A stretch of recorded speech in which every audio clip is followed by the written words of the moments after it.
Namaskar and welcome to the Bihar Museum Biennale 2021.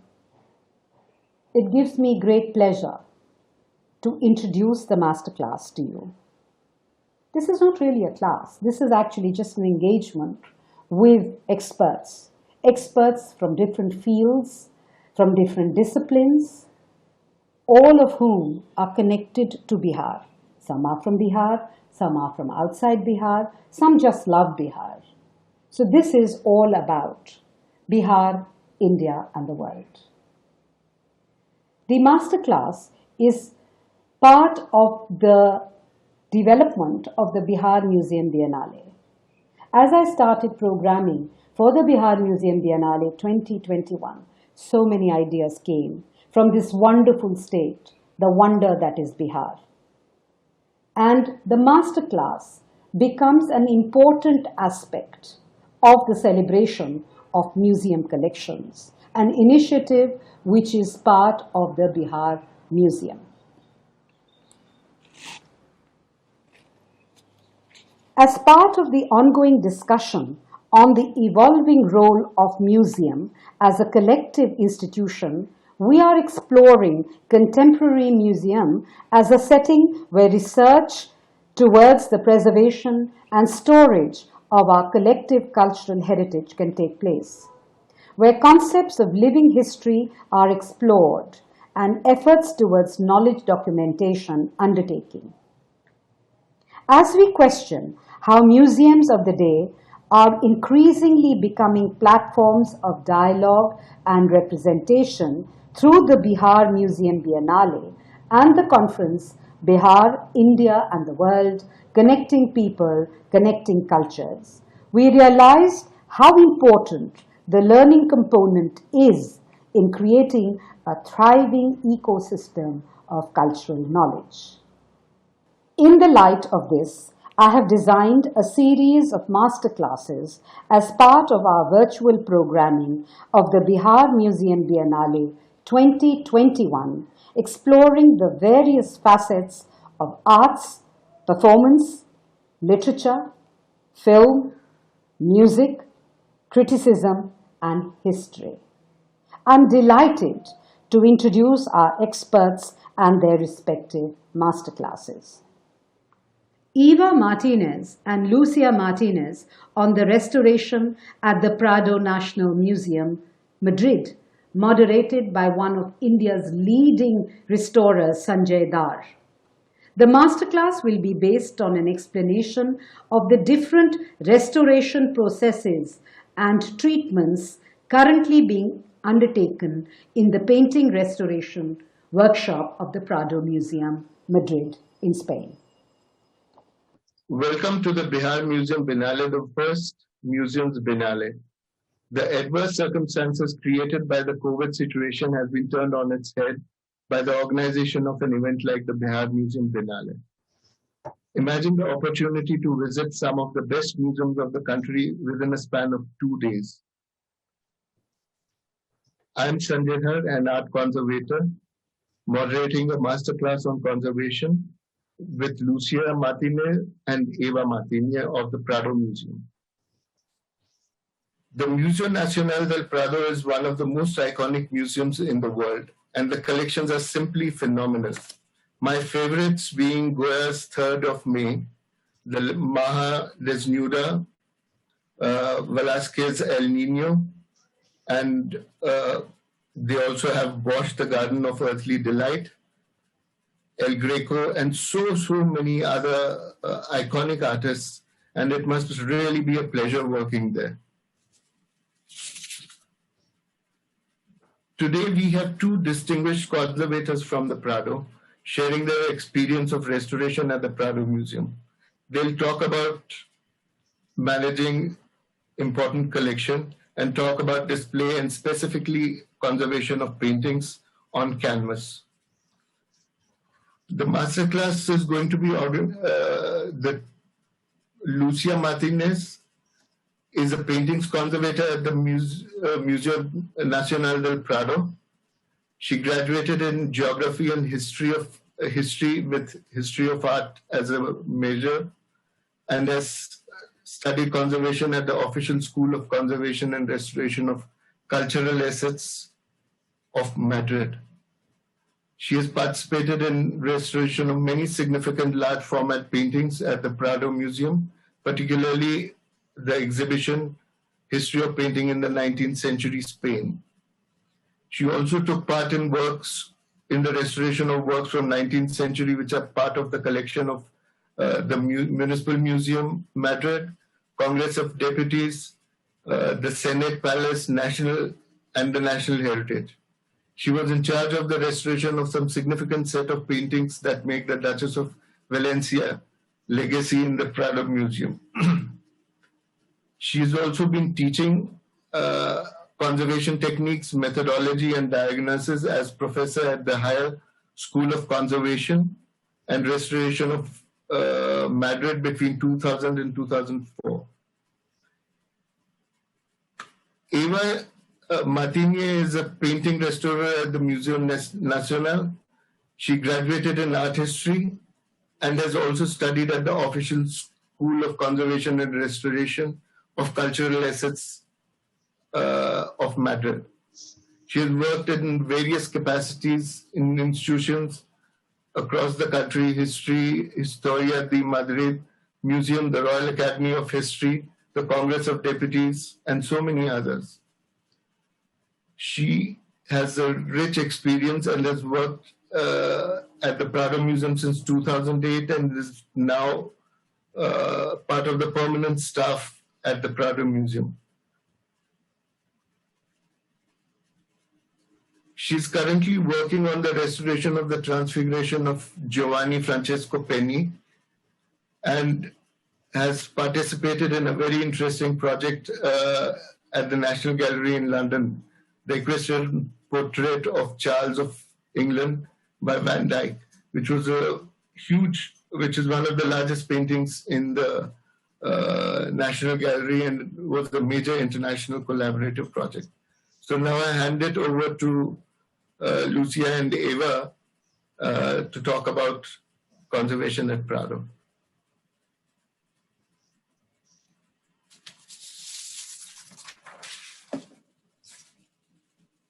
And just note that you can put your questions in the comments and we'll take those questions at the end of the session.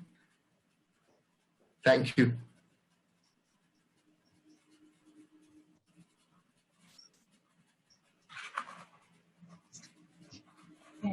Hello, good morning to everyone. This is Lucia Martinez and me, Eva Martinez. We are painting restorers at the Prado Museum, and we are so glad to participate in the Bihar Museum Biennale and to give this masterclass. We are going to explain the techniques and procedures which we make at the Prado Museum Painting Restoration workshop. We want to stand out that nowadays in the Prado Museum, we are developing some procedures and treatments which we have kept from a more than 100 years old tradition, with another one incorporated in the last 40 years and until the present. Today, the work of the restoration workshop of the Prado Museum is possible thanks to a large team which carries out a continual work on the museum's paintings, in which the resolution of the different problems keeps the restorers up to date and in continual evolution.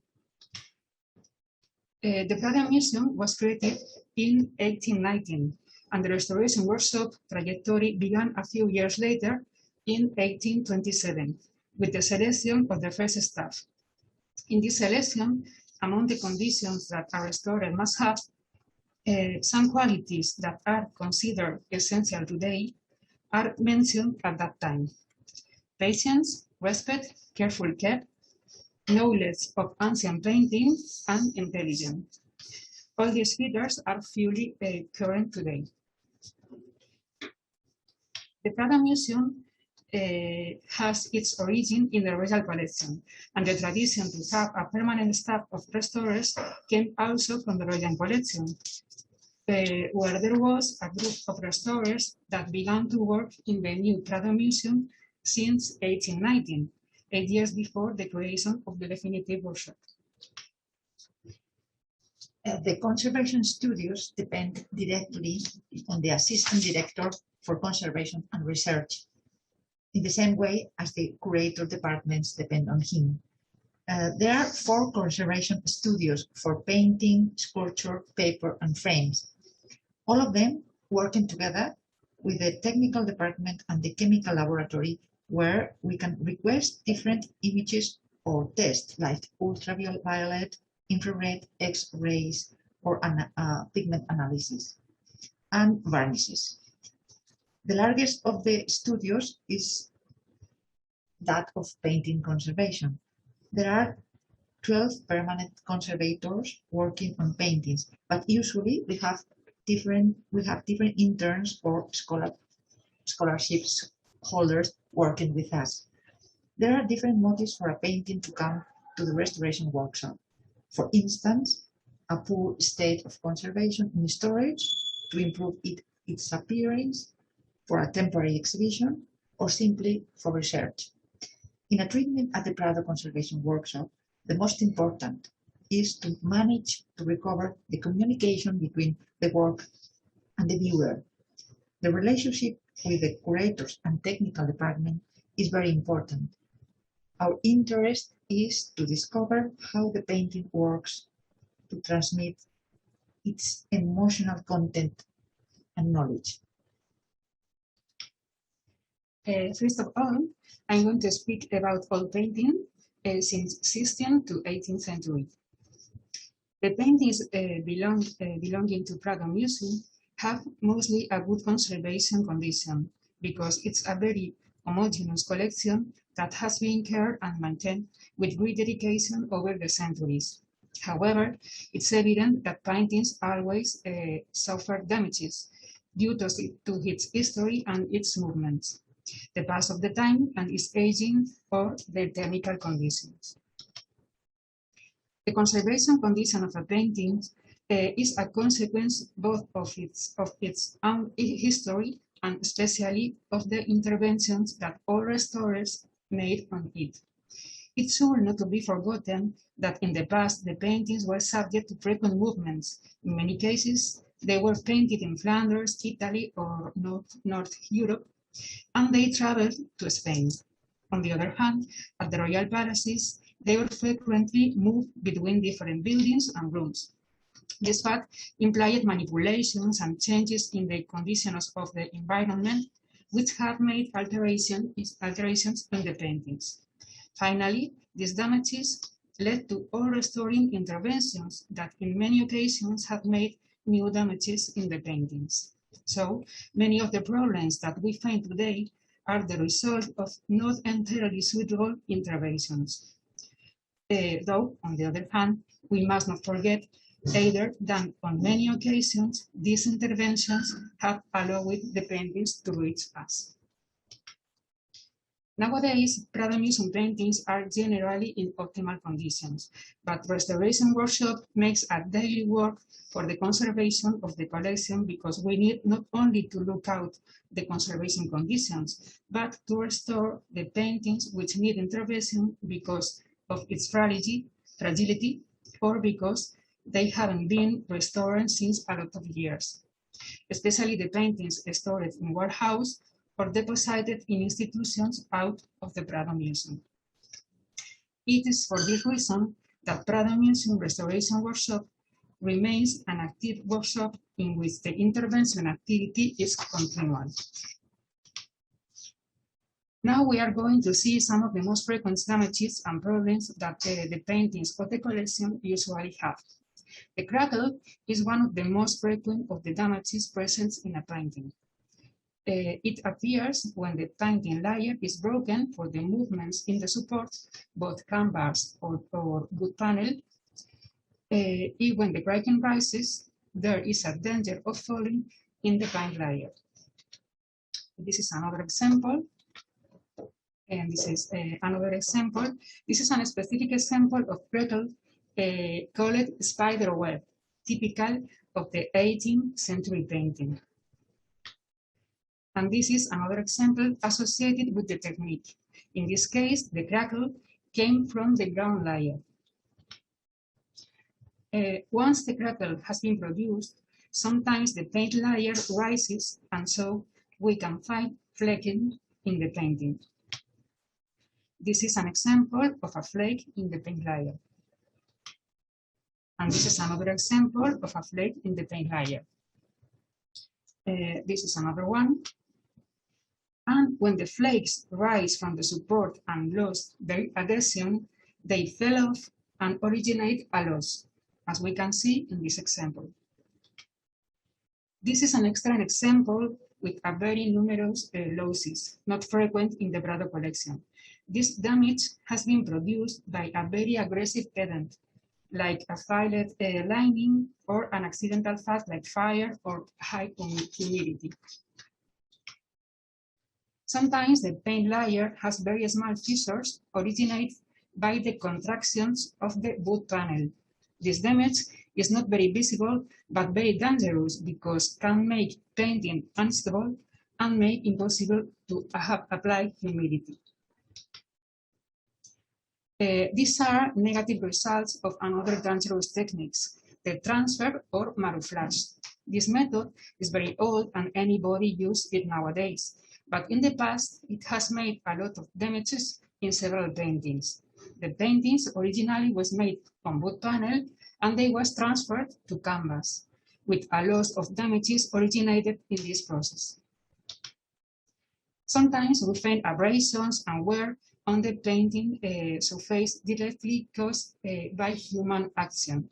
This alteration is generally due to improper cleaning with abrasive or very aggressive materials that have led to the disappearance of part of the painting. Another problem are the overpaintings carried out in previous interventions to cover the old doses. The problem with the overpaintings appears when, with the aging, they become very evident because the color changes and becomes very different from the original color. In addition, these overpaintings often do not stick to the loss and overpaints the original painting. Here we can see how the overpaintings has been removed and the old doses appear. Another disturbance in the paintings are the dirt and oxidation of the varnish. The presence of dirt and oxidized varnish changes highly the appearance of the paintings, not only because of the change in the appearance of the colors, everything turns greenish, yellowish, and brown tones, but also because the loss of transparency and the presence of an opaque and dark coat over the painting impedes to look the depth and the space on the composition. We can see either the quality of the final touches, the light reflections, or the contrast between light and dark. With the dirt, we can see anything of that. Now, I am going to explain briefly the restoration treatments that we carry out in the paintings which need it. The first treatment is the fixing. It consists of the attachment on the paint layer when he has detached from its support. We usually use the Frank's animal glue and as adhesive material. Or in other occasions, we use Italian coletta, which has more gluing capacity. We use small irons to make pressure and apply a little bit of temperature on the surface to flat and glue the paint layer. Or we can also use the Willard spatula for small sizes. We use also these aluminum sheets to make an adequate support under the canvas to make pressure on the paint layer. These aluminum sheets can be introduced in the space between the canvas and the structure. We also use these wood panels put under the canvas to compensate the structure height and to possibility make pressure on the canvas and on the paint layer. We use a special type of paper called mother span or silky paper to protect the painting surface.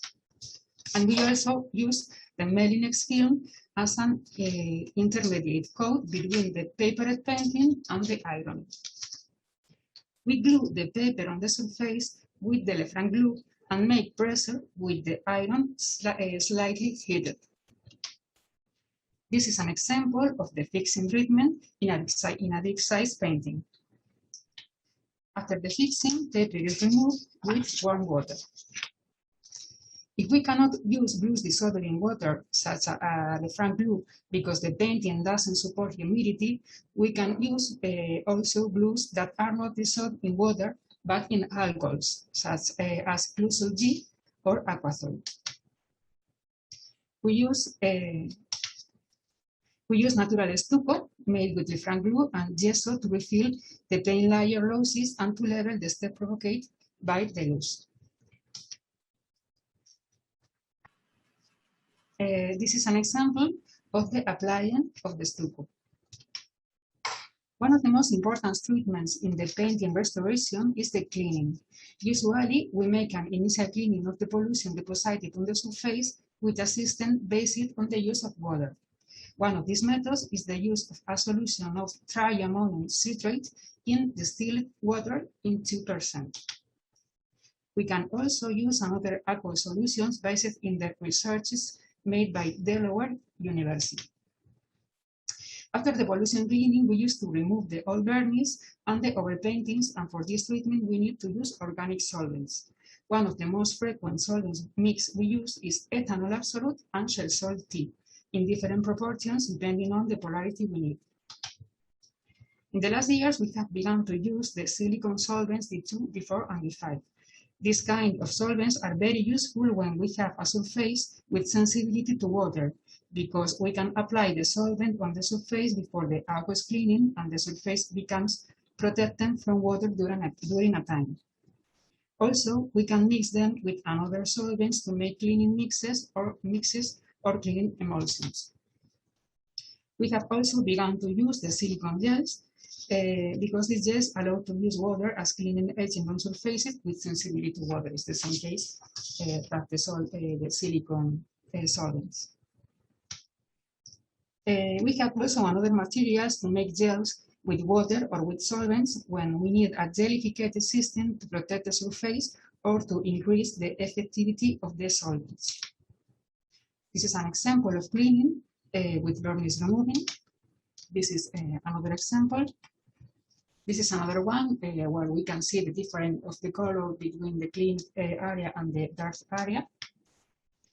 And this is another example when we can see how we remove the old varnish and the overpaintings. After the cleaning, we need to apply a varnish on the painting surface. We always use the Darmar varnish for several reasons. It is perfectly removable. It is the varnish that gets a better separation of the colors. It has an adequate shining, and we know it will have a good aging in a time of 100 years because we have the optimal situation of lighting and atmospherical conditions. After the varnishing, we need to retouch the painting glosses to recover the original and adequate image of the painting. We use pigments with different resins, especially formulated for restoring use. One of the most frequent materials used in the retouch are the Maimeri colors made with mastic resin. More recently, we are using also gambling colors with made an aldehydic resin. This is an example of the retouching work. We tried the losses disappear for the weaver, but we use a very small network of lines and dots to differentiate the retouch from the original painting. This is the result of the retouching, and this is another example of the retouching work. Among the more than 8,000 paintings that the Prado Museum houses, almost 3,000 belong to the 19th century. Due to the historical circumstances, since the museum opened to the public in 1819, a large number of paintings entered because of the national exhibition organized by the government to promote the work of young artists. Many of these works were large format, about 15 square meters. The lack of space to store them forced their deposit in other institutions. Some of them were kept in rollers. An important task carried out in recent years has been to recover these paintings for public display. As you can see in these images, this is the case of the Blessing of the Fields, painted by Salvador Vinegra in 1887.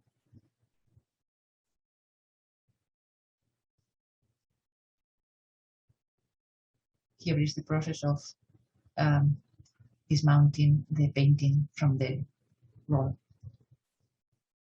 And here is the consolidation. To move to work in these big paintings means a complex restoration process and delicate handling. This space we have in the space we have in the restoration workshop and the size of the elevator, as you can see here, the elevator is this one, allows us to transfer the painting in the stretcher, but sometimes the final assembly has to be carried out in the same showroom, as you see here.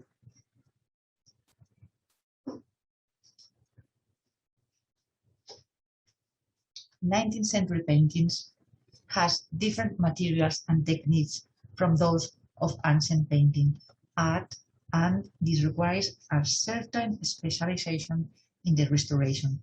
In Spain, from the first third of the century, artists were able to purchase commercial materials. In earlier times, the materials were manufactured by the artists themselves or their assistants. In this way, colors were sold in lead tubes, and most of them were modern pigments manufactured synthetically. They were much more finely ground than the early colors were when prepared by the artists themselves. They had stronger color powder and were more pliable due to the additives included to make them easier to apply. These modern colors had less grain, and this made the brushstroke more expressive and fluid. In addition, with the development of the chemical industry in the 19th century came new pigments that were an improvement over the traditional ones. Close to the end of the century, the artist's technique became more and more direct, without much mixing of colors, using them almost straight from the tube, thick or diluted with turpentine. Respect techniques and material used specifically in 19th century paintings. The support most often used is linen canvas, which the artist buy already prepared to be used, were both in rolls that could be cut and mounted in stretcher bars. This canvas had premium layers that had been applied by hand on a large format stretchers. It was greasy and made mainly of lead white, calcium carbonate, and boiled linseed oil. In the Spanish painting practice during the 19th century, certain painters, as Velázquez or Goya, were considered the ultimate masters because they resolved many pictorial issues. In their work, there was a constant process of simplification in his brushstrokes, building at once color and line. Before that, in the Victorian tradition, a painting was built in stages using glazes made of thin and transparent colors. The work exhibited or stored in the Prado since the museum opened in 1819 have remained stable, despite the fact that the modern air conditioner was not installed until the early 80s of the 20th century. Those that were deposited early are the ones that have suffered the most, with manipulations, transfers, and changes in their environmental conditions, which have inevitably caused damages. This is the case of this painting called The Return of the Lost Doctor, painted by Luis García San Pedro 5 years before the end of the 19th century. Its measurements, 4.45 meters long, complicate very much the treatment. During many years, the only image we have of this work was this in black and white. This is a good example of the consequences of a long storage period in a roller that initially consisted on wooden slats. You can see here the wooden slats. without the necessary rigidity to avoid deformation of the fabric of the canvas. Fortunately, today we have sufficient technical means with rigid tubes that are stored suspended inside a closet. We start the restoration process with the painting covered with a paper. It was done 31 years ago, long enough for the glue to be yellow and crystallized. Despite this, the stability of the painting made it possible to remove the paper and the glue without difficulty. This image gives us the idea of the scope of the problem: big deformation on the canvas. Also, the protective Japanese paper designed to hold the pictorial layer has turned out to be a factor of deterioration because an excessively strong glue was used and the joints of the paper were deeply marked in the painting, causing even alteration of the varnish in the joints of the paper. This kind of alteration blankies.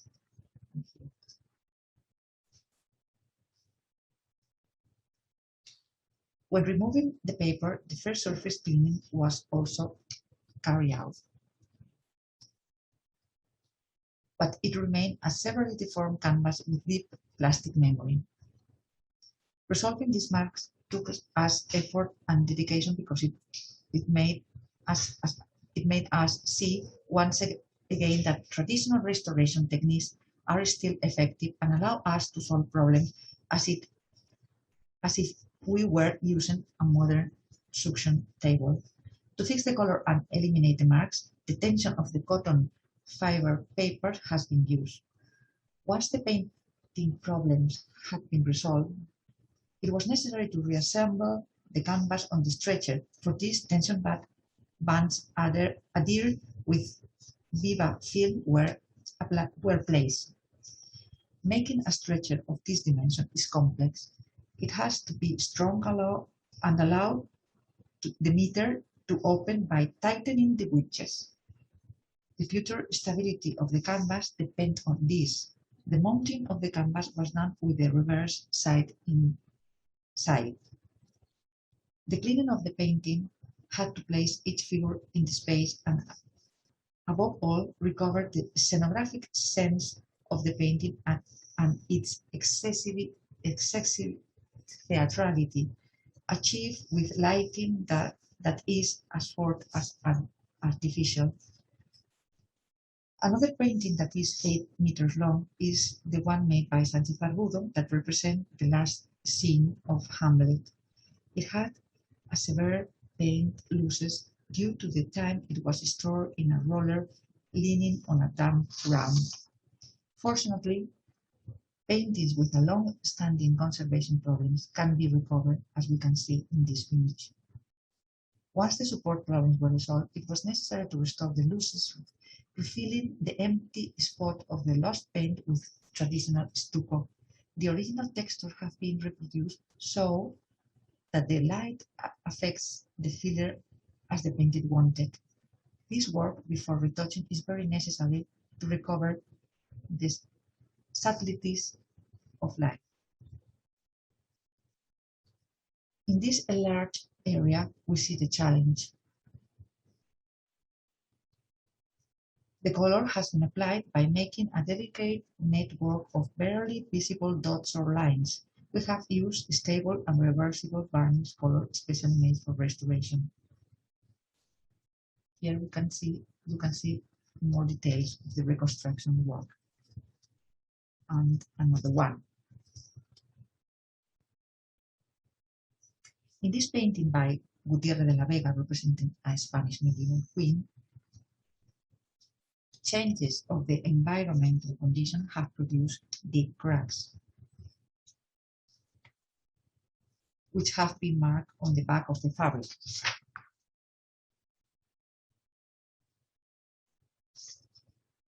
This kind of cracking is frequent in 18th century paintings, such as this from Goya.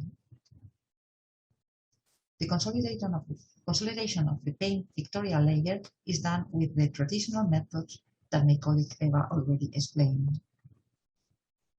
It was important to minimize the cracking to recover details such as the shine of the pearl or the golden reflections of the embroidery. The best way to prevent them from coming out again is to place a foam cardboard on the back of to limit contact with humidity. Apart of the alterations caused by the passage of time, the intervention carried out by unqualified people have been more damaging, such is the case of this work done in 1892 by a woman named Elena Brockman.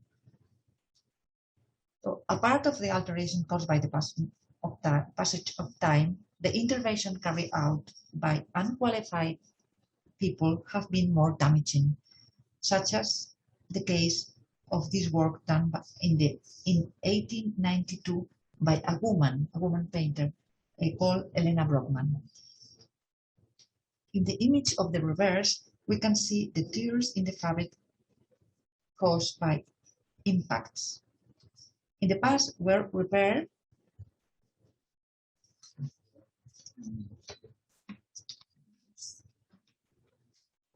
this moment.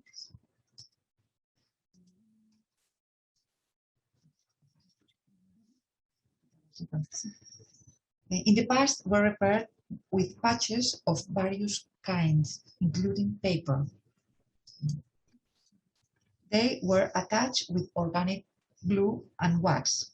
Even the thin paper touch was tightening the fabric, getting mark on the painting layer.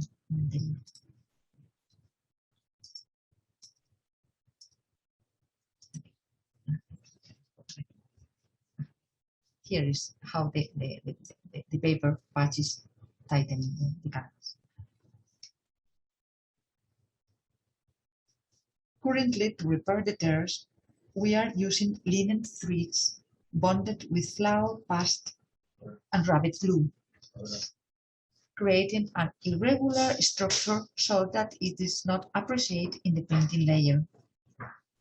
In the past, this type of deformation was solved with a process called lining, which consists in joining a new fabric to the original canvas with an adhesive made essentially, as I mentioned before, with flour and glue. Today, we resolve this type of problems by placing tension bonds with a support canvas that is not glue.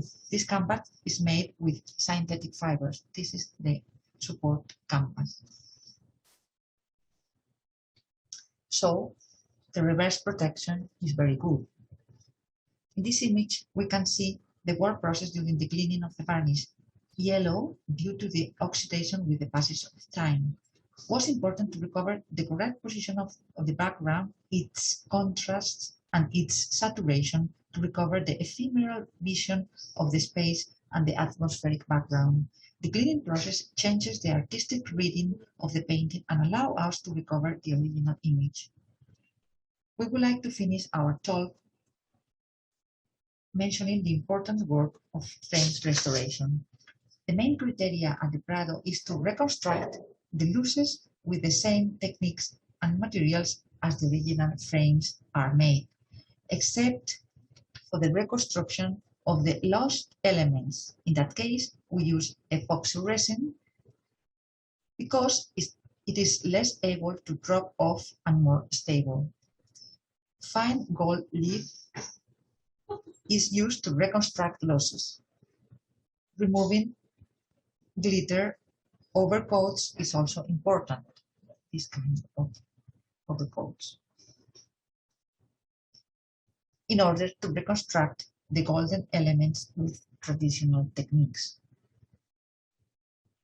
Thank you very much for your attention. It's been a pleasure to explain our everyday work at the Prado Museum Restoration Workshop.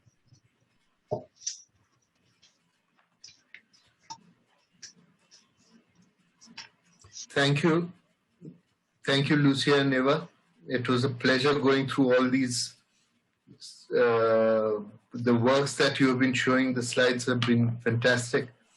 And it's really, really interesting to see the work that's been done, being done at in your laboratories. I had a few questions One was that I really liked what the way you described the conservation, which is restoring the relationship between the painting and the viewer. Can you elaborate? Is that a policy? How do you look at that? Yes, we understand that that paintings are objects with a certain life. I mean, and the challenge of the restorer is to connect the communication of between the painting and the viewer, and this is important. Unfortunately, time and deterioration make this communication plenty of noises and plenty of disturbation, and our intervention, the scope of the intervention is to make it clear, to recover the clear the voice of the painting and the painter, and the way that connects with the viewer, that is the viewer from today and from what whenever, no? Is the because we are humans and the paintings are enjoyed by humans, and we have a certain connection in between all our minds, and this is the very principal scope challenge on a restoration process. Your stores, they've been there for so many years. So, in terms of what are the conditions of your stores? How do you manage your stores? Because some of these paintings are obviously coming after so many years for restoration. So, how much of it is happening in the stores? How do you manage your stores?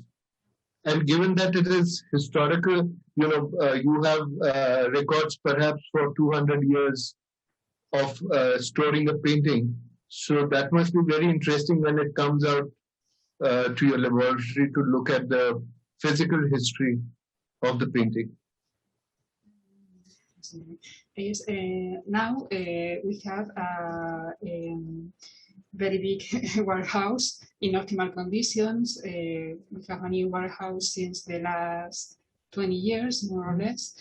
And nowadays, the working of this warehouse is optimal. We can see the state of conservation of the paintings. We have a system of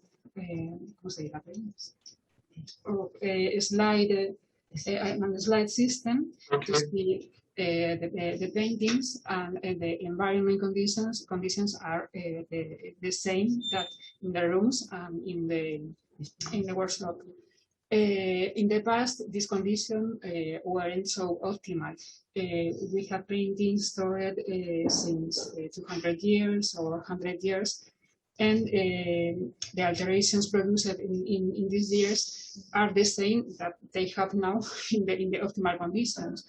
So when we have to take out a painting from the warehouse, we have to see what is its conservation conditions, and if the conservation is not optimal and this painting, for example, has to be shown in an exhibition, it's necessary to restore it because the conditions are not optimal to the exhibition.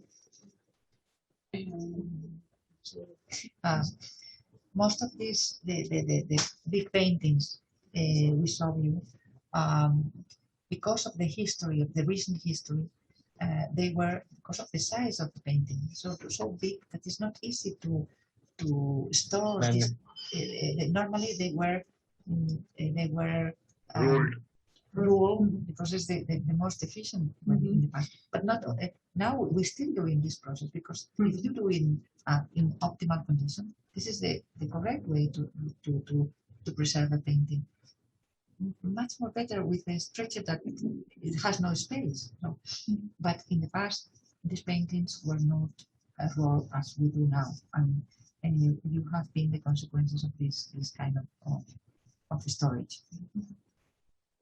Do you have any, in terms of moving from the old system of storage to the new system, which is temperature managed and humidity managed?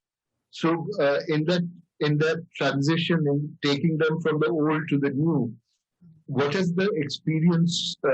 How have the paintings behaved in that? We have to first of all, we have to say that we live in Madrid, and we have very lucky conditions because Madrid is a very dry city. So the general atmosphere of Madrid is very convenient for a painting. So paintings with no any atmosphere control are in a good condition. The problem is when the painting came from other areas of Spain with not as good as dry climate as Madrid. So for the paintings that were in the Prado, they are stable and they are okay, even though the air conditioning is very recent, as I said. No? We have always problems, and we have most when the painting came from other areas. That's the problem. But for the painting that stay at the Prado during all the history of the Prado, they have been kept very stable. So we didn't have independent. We are talking almost 200 years ago. So in these last 200, almost there were no problems because of atmospheric condition in the collection, which was in Madrid at the Prado. So, but now you shifted to a controlled climate, controlled environment for your storage. Yes. The challenge today is because this city is coming more dry and dry with the passing of the time. So the challenge is that we need at the Prado higher humidity than is outside, especially in summer.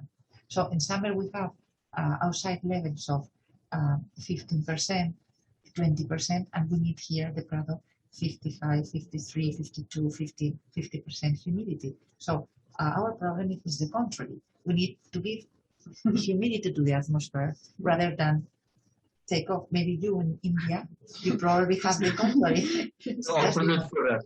It's the opposite for us. Opposite. I also noticed that your interventions, you have both traditional and modern systems. So you're doing both the cola and the earlier ones, systems of using rapid glue and cola de buée, etc., etc. And you are also using completely the latest materials also. So what sort of decision-making process goes into that? How are you sort of deciding where, to do a traditional, say, approach or to do a very, very modern approach? Is it dependent on the time frame of the painting, or is it dependent on the previous restoration? Not really. The timing of the painting is not something that what determines the method. The only the criteria really is the needs of the painting. Now we use more traditional techniques and materials than modern. That's here at the Prado is we have. In general, we have the same techniques and the same materials in the paintings from 16th to 18th century are the same. The kind of fabric are more or less the same. The pigments are the same. So we don't need different materials or techniques for one or another one. Now the new materials that we are incorporating are especially the cleaning materials, because we have a problem initially. The solvents in the future is possible we can't to buy them because they are going to be forbidden for their toxicity. for The fact of the toxicity. toxicity. So we have to research to look for another materials we can use. One of the most important systems in this way is the water, the aqueous systems, because the aqueous systems are optimal for the health and for the environment. And we are looking for these systems more for the external motives, the external conditions, than the painting conditions. Always, of course, we use materials adequate for the paintings, not aggressive, removable, and so on. But now we have to look for materials adequate for our health and for the environment. And the changes really are moved by this question more than the needs of the painting. And it's also a challenge for us restorers that we were working following a tradition started by the ones who preceded us, because the restorer workshop was open almost 200 years ago. So we take their traditions and we continue them until now, that we have problems because of the Union European normative is going to forbid the use of certain chemicals, and some of them are the ones we use. So we need to change our proceedings because of that. And we have to say that we have good experience with these new solvents. So they are very useful, and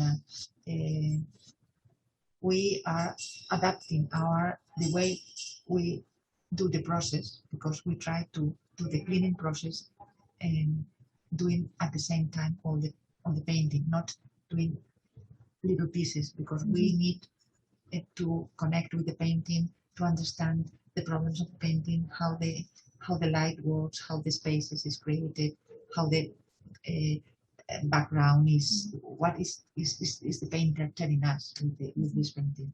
And working with liquid solvents help us to go on with the process at the same time in all the painting. So the challenge for us now is to readapt our techniques with these new solvents. So, I suppose you have shifted to the modular cleaning system and the Wolbers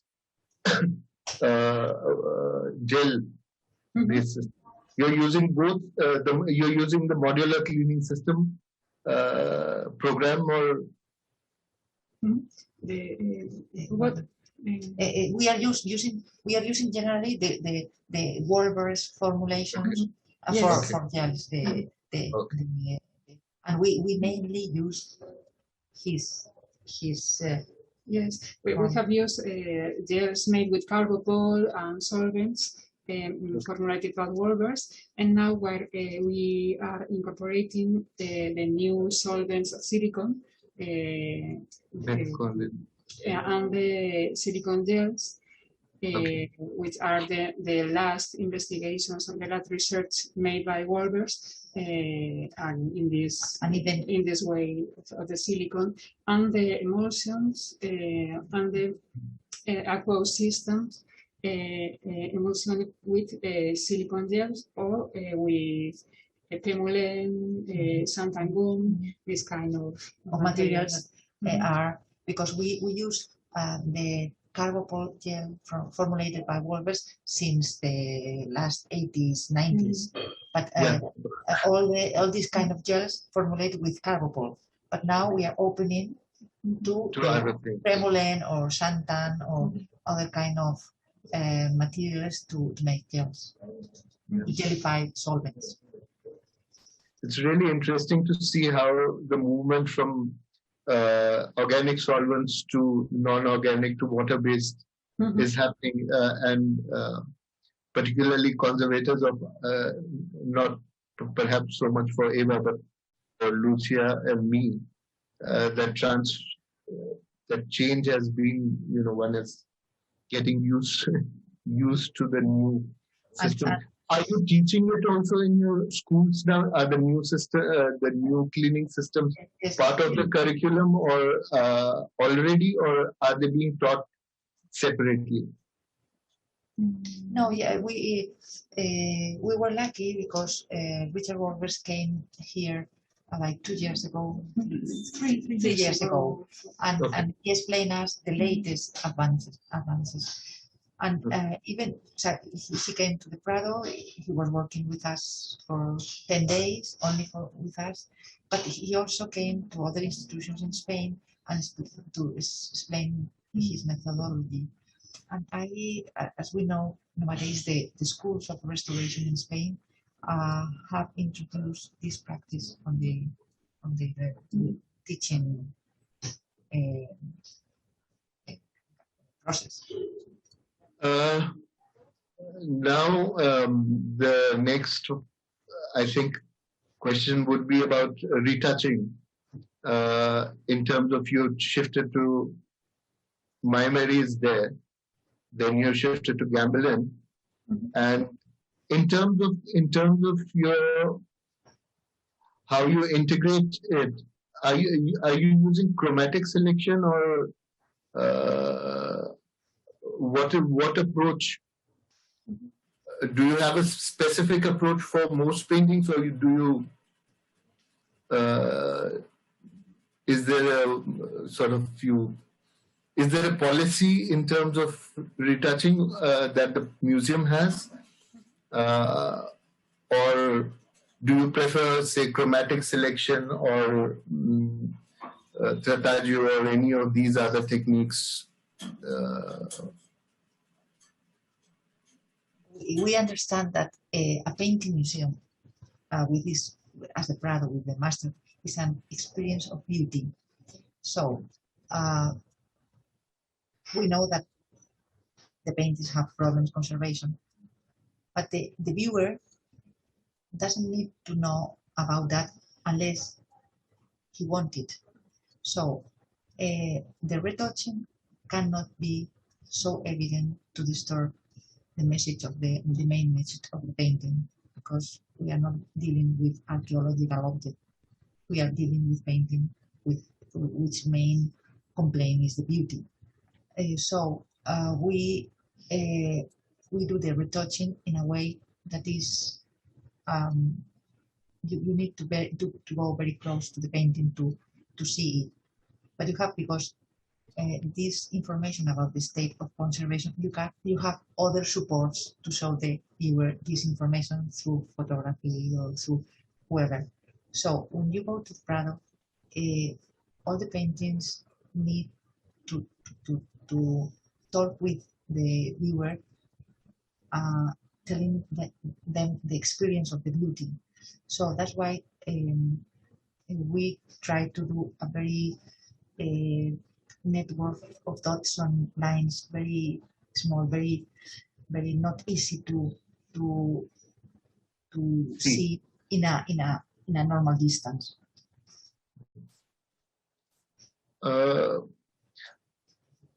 Eva, I think we are almost running out of time. I just wanted to ask you, you have large paintings in Prado, and then you went to National Gallery to do the big painting. So how, in terms of your experience, how was it? I've seen the video of it. Now I'll try and look for you in the video, but did you sort of? I know that there are some differences in the way the paintings were done in the past, and perhaps the way your paintings have been done in the past. But is there some something that you particularly thought was different?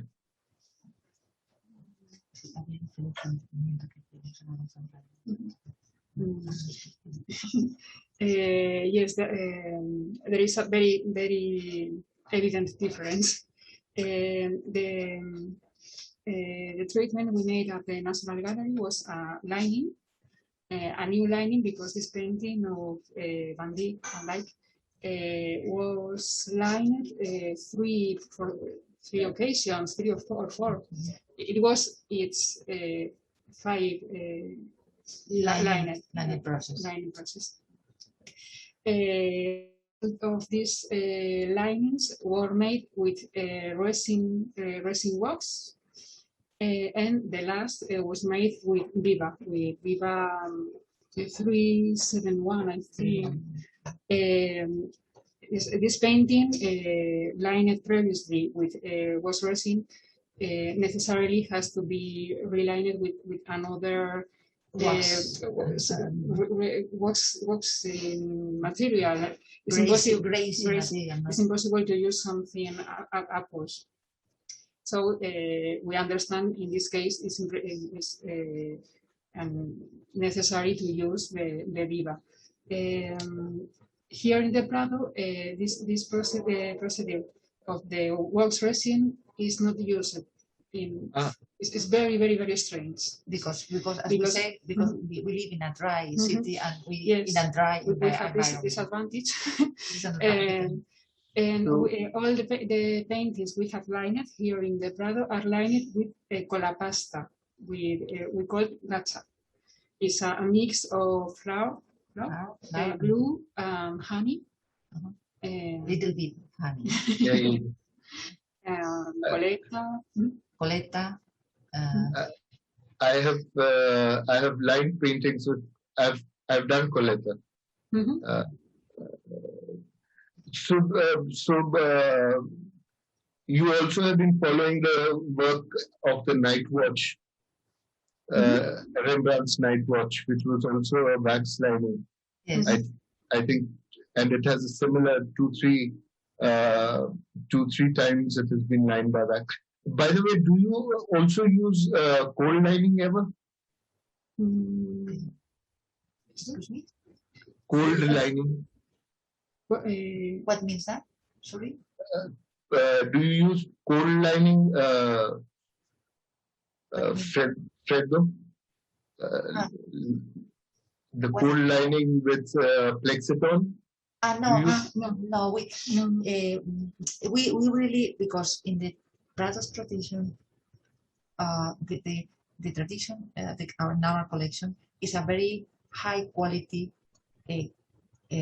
flower past linings. So we have a gorgeous experience with this kind of adhesive. We can see that lines made 400 years ago. Yes, and they are perfect. So why to try another thing if our climate is appropriate and the tradition indicates that this is a good system. So we refuse a little bit this kind of if in the case that painting is going to be in a very damp atmosphere or whoever, maybe we use it, but in the condition we actually have and which are more frequent, for us it's not worthy. Now, in any way, we don't make a lining if it is not extremely necessary.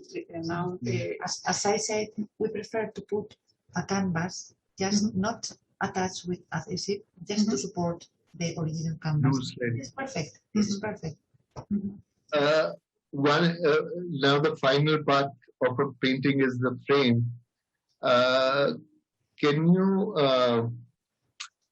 one of the things that, for example, in India, because paintings is not a very long tradition, and conservation also does not have the same tradition that you have.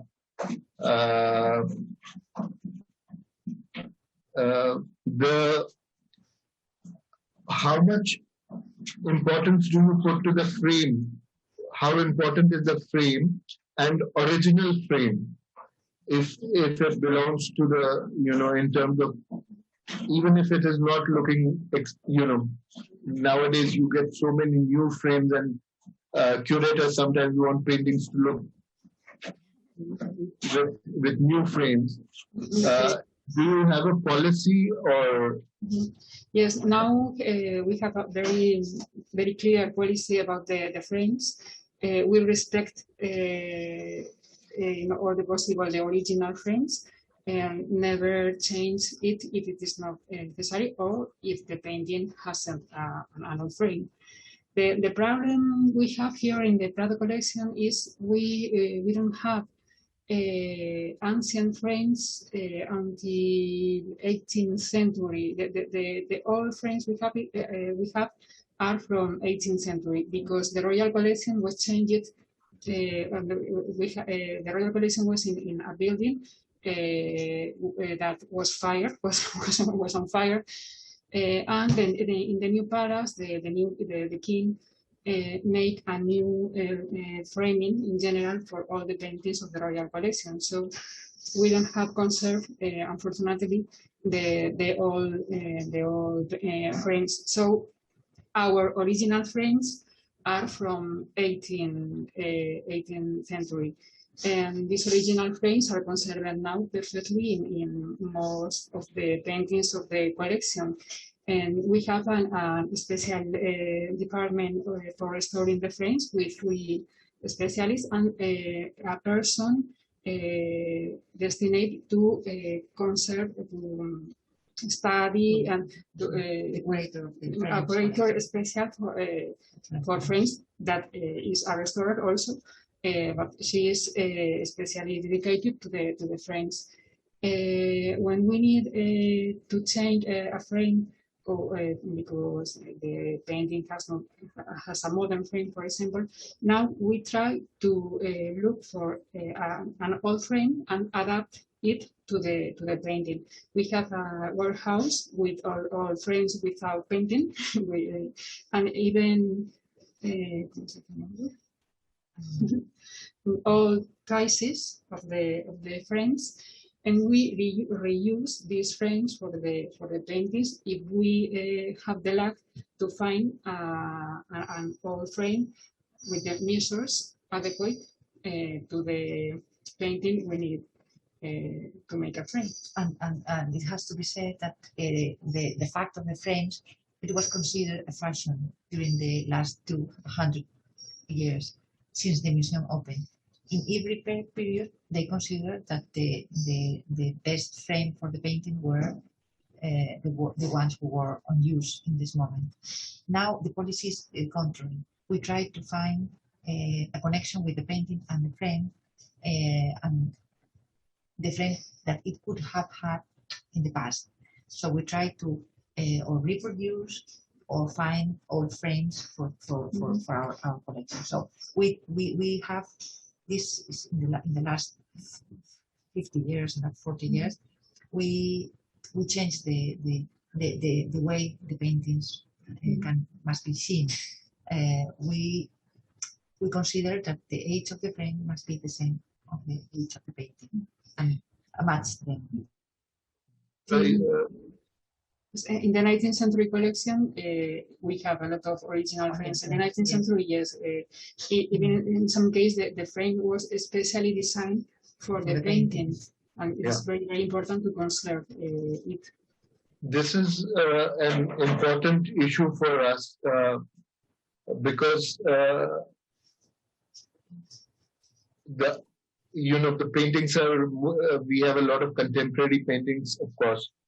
And people tend to change the artist's frame and put it into new sort of frame. And there's already so much experience about, say, Impressionist paintings where the original frames were changed into these gilded frames. And it takes away from the painting, it takes away from the artist's conception, of course. So I think a policy where you're reverting back to what would be an artist's frame or something which is period specific or which is compatible in terms of period of time is really a good. And we really believe that the the type of frames is not an aleatory election. So the painters decided what kind of frame was the best for the painting. Absolutely. And in many cases, the frame helps to understand the painting or helps the viewer to get into the painting, and the meaning of to help to or give information about the painting, or really connects with the what the painting is telling us. So this is important to keep it in and preserve it. Have you, in terms of collection management, started a risk-based approach, or is there are you still managing the collection in the old way?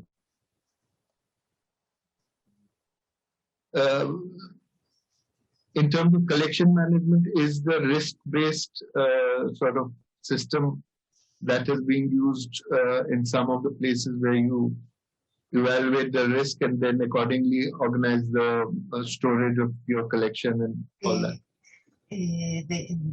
The Prado policy respect that is the collection is divided on sections. And in each section there is a curator who cares about the circumstances of the collection, to study the history of each painting and make a catalog of paintings and do the artistic studies of the painting. And each department with the curators organized with the head of the restoration department, the policy of the restoration during at the beginning of the year. They decided which is going to be the paintings who are restored depending on the temporary exhibitions or whatever. So we are really connected. We have a really connection in between our chief restoration department with the curators of the other departments. Okay. I think we are running out of time, and it's fantastic that we have had an opportunity to get a small little vignette into what you're doing at Prada, which of course is such a fabulous place and such a fabulous museum. And thank you. Mr. Dahar, it's fantastic that we all speak, we three speak on the same language of gels and Yes. and criteria and material. So the restoration becoming Yes, a general way. Yes, and in a general way in the world. This is fantastic. We'll be taking some questions after this, whatever questions we have on the chat. And I hope the people who joined us have had an opportunity to look at the great work and the good work being done, and the progress and different new methods and new approaches, with continuing with the tradition and going forward with the new. It's something to incorporate. Thank you very, very much, and we'll have the question answers, and then we get to do. It's really the Biennale has brought in a lot of people together. So thanks a lot. Thank you very much.